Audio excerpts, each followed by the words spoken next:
Say if your car broke down tomorrow or you suddenly lost your job. Based on your current financial position, would you be prepared or would you start panicking? According to the Financial Conduct Authority, 1 in 5 people in the UK have less than £1,000 saved, while 10% have nothing at all. Hi everybody, welcome back to my channel. My name is Shuaib and today I'm going to show you exactly how to build an emergency fund, even if you are one of those individuals who is living paycheck to paycheck. Make sure to hit like and subscribe, and without further ado, let's get started. So what is an emergency fund? An emergency fund is a dedicated amount of money set aside to cover unexpected essential expenses. So things like car repairs, urgent home fixes and sudden job loss, or even medical bills. Now this is not vacation money or shopping money, and definitely not just in case I want it money. Instead, it is a pot of money that acts as a financial safety net by providing a buffer and hopefully reduces stress. Also, it prevents you from having to borrow money or dip into long-term savings and investments. How much should you save?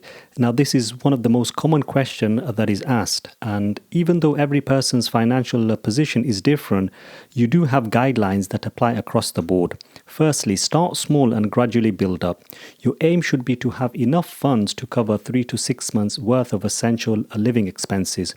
For example, if your monthly expense, which includes rent, mortgage, food, insurance, etc. is $2,000, then 3 months emergency fund would be $6,000 and 6 months would be $12,000.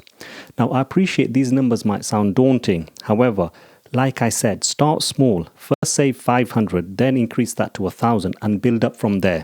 Where should you keep it? Now, it is important that your emergency fund is easy to access, so it goes without saying that you shouldn't put it in one of those accounts where you need to give notice or in a fixed savings account.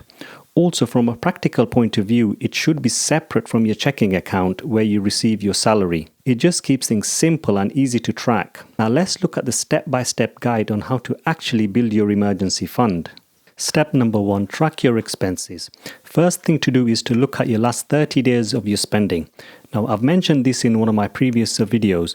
This is one of the most basic yet effective things you can do. Do a simple spreadsheet where you list all your outgoings, or just go to your banking app. These days, most banking apps, they allow you to download a list, or in some cases a pie chart showing a breakdown of your outgoings.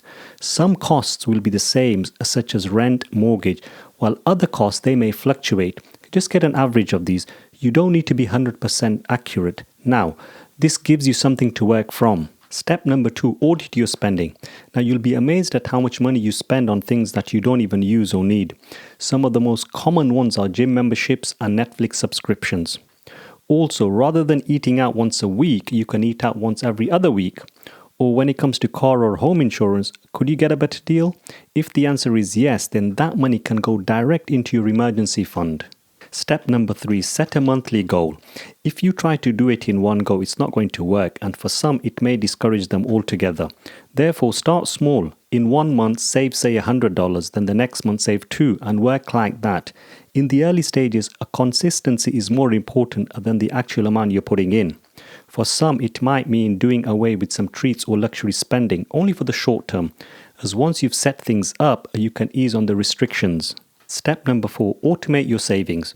If you rely on manually having to do things, then it just makes it harder, as you're creating an extra step, or you might just forget. Instead, a better way is to automate things. For example, after payday, set a standing order so that every month a set amount of money is directly transferred from your checking account into your emergency fund. What you don't see, you don't spend. Step number 5, use extra money wisely. Now, if you're lucky enough where you get additional income from time to time, these could be dividend payments, company bonuses, or even tax refunds. Instead of spending that money entirely, it would be beneficial to put some of that into your emergency fund. It just makes things easier. Also, in the event where you have to use the emergency fund, make it a priority to reinstate the account as soon as possible, as delaying things makes it harder.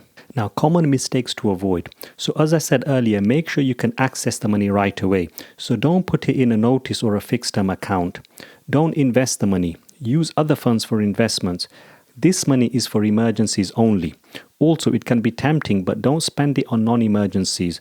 So no clothes shopping or buying expensive gifts.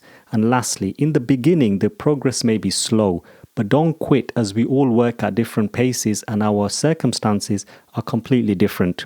What counts is that you are taking action. Why an emergency fund changes everything. An emergency fund, it gives you peace of mind in a very uncertain climate.